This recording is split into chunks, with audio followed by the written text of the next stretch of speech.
লক্ষ্য করে দেখলাম যে 380টার মতো পেজ আছে, সবাই কিন্তু এইটার সলিউশন দিচ্ছেন। অবশ্যই ভালো দেবেন, অবশ্যই দেবেন।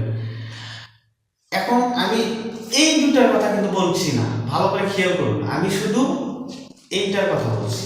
আর কিছু কারণে এইগুলোর নামগুলো আমি বলতে পারতেছি না।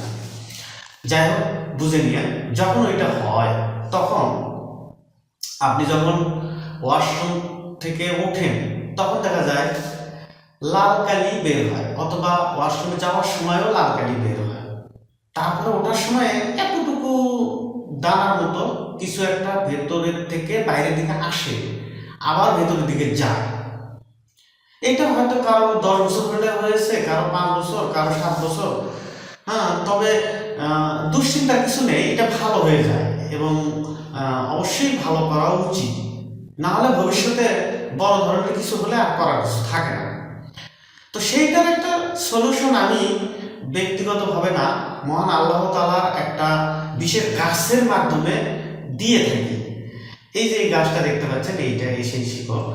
দেখেন, এইটা যিনি দিয়েছেন এর সমাধানও তিনি এই গাছের মাধ্যমে দিয়েছেন, আর মাঝখানে শুধু আমি। আমার কাজটা হলো কি, যে আপনি যখন এটা চাবেন আমার কাছে, তখন আপনার সঠিক নামটা বলতে হবে। এই নামটা দিয়ে আমি যেখানেই পাই খুঁজে ওই জায়গায় গিয়ে একটা দোয়ার মাধ্যমে এটা উঠাবো। গাছের শিকড়টা উঠে ভালো করে ধুয়ে, পরিষ্কার করে ধুয়ে এক পরিমাণ মতো কাটবো, কাটে একটু শুকিয়ে আপনার জন্য পাঠিয়ে দেবো।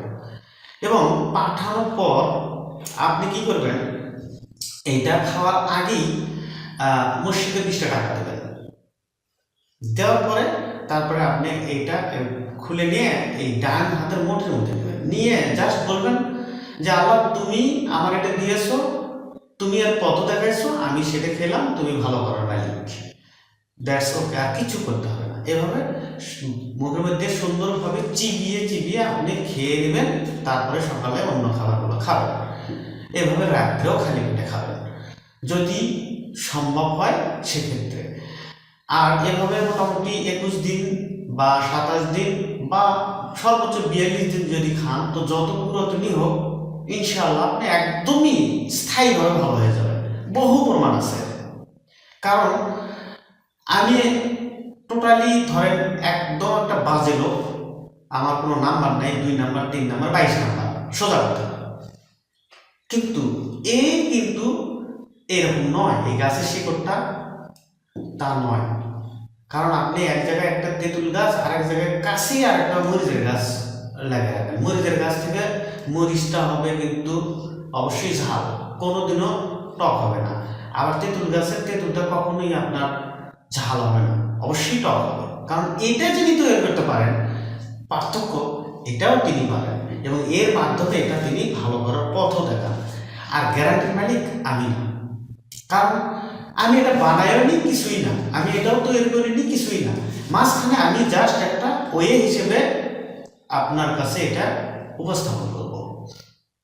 তাতে আপনার মনের ভিতর যদি ন্যূনতম বিশ্বাস থাকে, তাহলে আপনি নিতে পারেন। আর যদি বিশ্বাস ন্যূনতম না থাকে, অবশ্যই নেওয়া উচিত না। কারণ আমাকে কেন বিশ্বাস করবেন আপনি? আমি তো ভুল জিনিসও আপনাকে দিতে পারি না। এখন এটা তোলার পরেও কিন্তু আমার কিছু কাজ আছে। সেটা হলো, আমি আপনাদের জন্য যে এই জিনিসটা খুঁজে বের করবো, আমার হয়তো 1 দিনও লাগতে পারে, 2 দিনও লাগতে পারে, আবার 1 দিনে 2টাও পাই, আবার 2 দিনে 1টাও পাই না।